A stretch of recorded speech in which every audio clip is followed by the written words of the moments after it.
Yes, reka tubasuze bakunzi ba Kigali Top News. Amahoro y'Imana n'imigisha bibane namwe. Turabashimira cyane mu mwese mufata umwanya mukagenda mubana natwe muri gahunda y'amakuru atandukanye.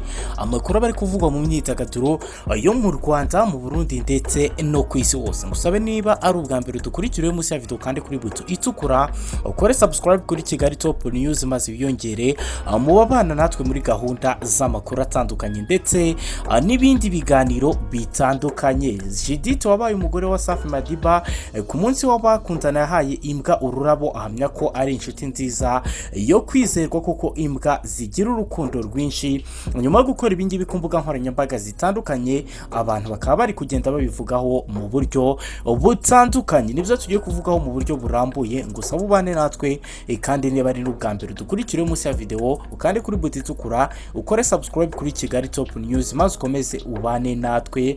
Niyo nizera Judith wabaye umugore w'umuhanzi Safi MADIBA yagaragaye ahimbwa ururabo ku munsi wa sava, ayifuriza kwishimira uwo munsi.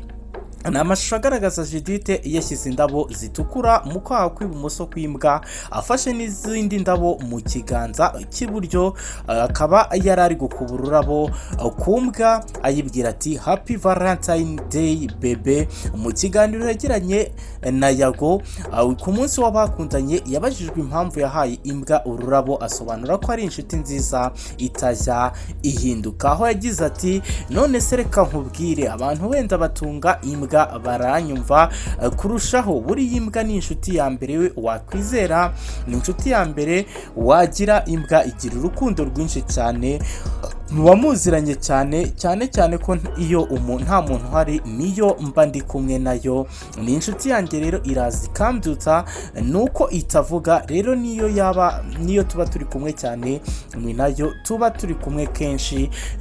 Judith akaba yarabajijwe niba atatesheje agaciro umunsi w'abakundana Saint-Valentin. Judith akaba yaravuze ko ahubwo byari kuba byiza iyo imbwa iza kuba yakira ururabo, aho yagize ati ahubwo iza kuba irufata ibaye narwakira kubera ko ari inshuti yanjye, byari kuba byiza. Ntabwo ari imbwa gusa, umuntu wese ukunda ndetse unakwizihira wamuha ururabo, nta kibazo kirimo.